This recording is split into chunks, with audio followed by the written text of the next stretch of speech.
بسم اللہ الرحمن الرحیم۔ السلام علیکم ورحمۃ اللہ وبرکاتہ۔ ناظرین کرام، حضرت محمد صلی اللہ علیہ وسلم اور حضرت خدیجہ رضی اللہ عنہ کی شادی کا قصہ۔ خدیجہ بنت خویلد، پیدائش 556 عیسوی، وفات 30 اپریل 619 عیسوی۔ مکہ کی ایک معزز، مالدار، عالی نسب خاتون، جن کا تعلق عرب کے قبیلے قریش سے تھا، جو حسن، صورت اور سیرت کے لحاظ سے طاہرہ کے لقب سے مشہور تھی۔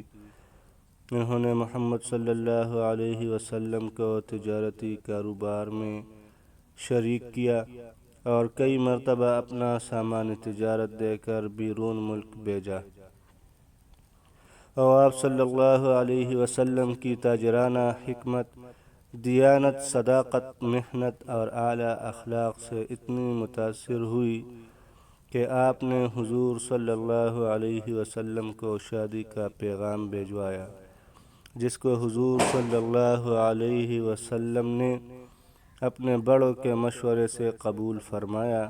اس وقت ان کی عمر 40 سال تھی، جبکہ حضور صلی اللہ علیہ وسلم صرف 25 سال کے تھے۔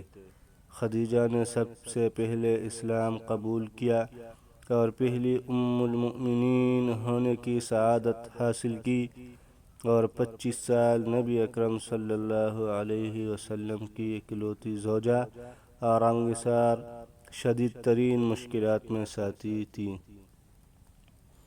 بقیہ تمام ازواج النبی صلی اللہ علیہ وسلم ان کی وفات کے بعد زوجہ بنے۔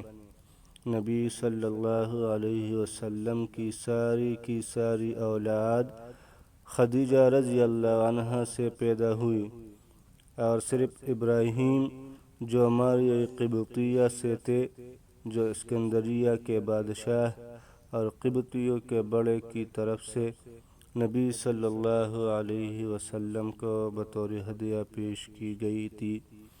خدیجہ نے 10 نبوی کو انتقال فرمایا۔ دوستو، اگر آج کی ویڈیو پسند آئی ہو تو لائک اور سبسکرائب کرنا نہ بھولیے گا۔ اچھی ویڈیوز دیکھنے کے لیے ہمارے چینل کو سبسکرائب کریں اور بیل آئیکن بٹن کو آن کریں۔ شکریہ، والسلام۔